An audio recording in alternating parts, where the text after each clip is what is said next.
In this video, we'll be tackling crazy Karens getting life sentence on the docket. At number 1, let us introduce the craziest, cutest, but most verbally abusive grandma you've ever met. This is 54-year-old Elena of Long Beach, California. Isn't she adorable with her flower shirt and that scarf thingamajig? Well, guess again. It seems that Grandma Karen has a little racial itch in her bottom. What she did was violent. It was a violent attack to me.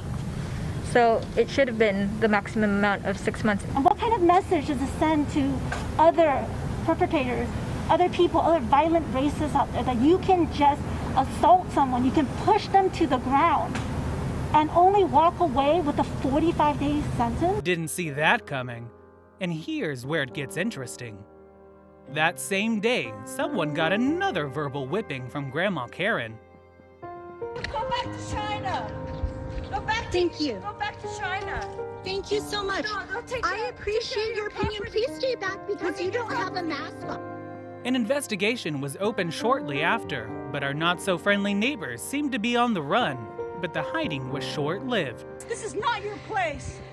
This is not your home. We do not want you here. You understand me, China man? Respect. Respect people. Lady. I understand your language in China Respect. man. Next on the list is Deborah Hunter, or we shall call her COVID Karen.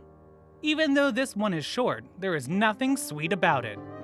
I mean, make a well-founded, good faith effort to reach the lady. I just tried calling her right now, Judge. She's not answering, but she's in Orlando at Disney World because it's spring break this week. So I don't know if she can't hear the phone ring or she just can't get to it. Deborah was in the store with her daughter shopping, but Deborah here didn't think that the mask mandate applied to her. You know, because of her Karen rank and all that. It wasn't long before a camera was pointed at her, and then this happened. Where are you now? I'm in Georgia. Did you talk to your lawyer regarding the consequences of your plea and what that means? Yes.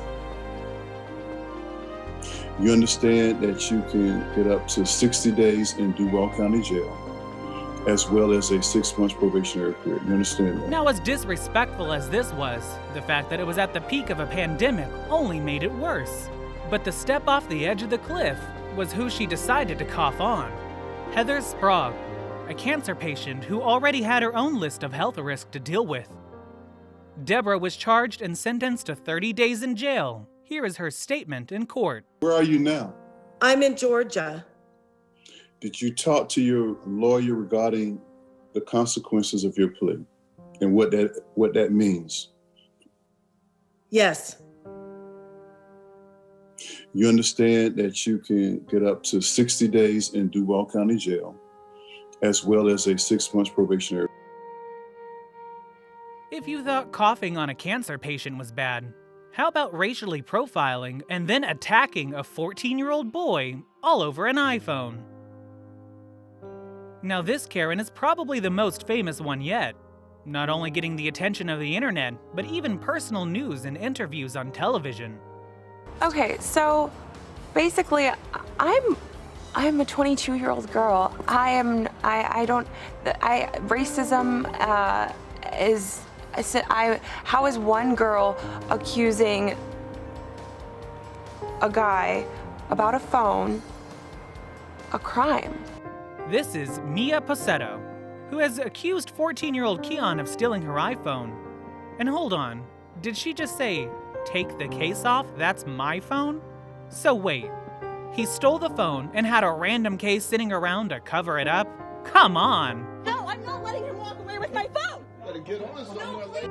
She then went one step further and attacked a 14-year-old boy, which is caught by security surveillance footage. I mean, I don't know what would have happened if my dad wasn't there. Her actions went viral and got the attention of TV host Gayle King. The toughest answer that a parent has to give their child, son, unfortunately, it might be because you're Black. She plea deals and manages to get away without doing any jail time, but got 2 years of probation. If you think Karen Soho has an attitude, then you have to stick around for a final Karen. She takes Karenism to a whole new level. Our final Karen might just take the biscuit. Let's just say she has a case of constipation of the brain and diarrhea of the mouth. This is Amanda Stiles. Amanda and ex-husband Ryan are in court for a custody hearing. Our Karen of the court is asked to take a drug and psychiatric evaluation, and she gets off to a red-hot start with her antics. Unless someone's asking that someone be held in contempt and jailed, which is not something that's says in front of me, or it's an action by the state to terminate a parent's rights or something like that. Those are the only times I have the ability to appoint an attorney for you. Okay, then go ahead. This is just minutes into the docket attempt of court. Is the way to get a court-appointed lawyer, then she is ever on the right track. We also had sent discovery out as laid out in our motion sometime back. I had worked with Ms. Stiles' prior counsel and had agreed to 2 extensions, and then we ultimately never got a response, and she filed a motion for protection. She got plenty of responses. Objection. At this point, Judge Drew has silenced Amanda. The judge then unmuted Amanda so she could respond to a request for a drug test. A drug screen, so drug test, and do you say psychological or psychiatric? I thought you said a psychological exam. And then we have an order to compel Ms. Stiles to turn over the responses to our discovery request. Isn't marijuana illegal in Texas? Oh, Amanda, you probably should have just stopped talking. Provide dates for a deposition and for attorney's fees for $1,500. This Karen of the court continues to overstep her boundaries by talking over the judge and closing her screen. Just unmute yourself. You can respond.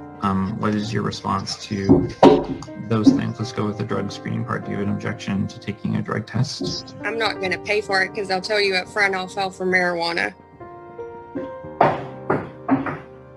When was the last time? But I'm happy to pay it on When was the last time you took marijuana? I use marijuana daily. All day, every day. Just think, poor Ryan was married to her once upon a time.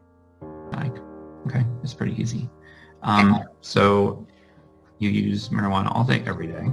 Not really all day, every day, but I use it daily, if that helps you with your interpretation. You said. Okay. What is your response to the request for a psychological evaluation? I'm not doing it, and you cannot force me to do it. You cannot physically make me go and show. Thanks for watching. If you enjoyed this video, please like and subscribe for more. Leave a comment below with any questions or suggestions. See you in the next one.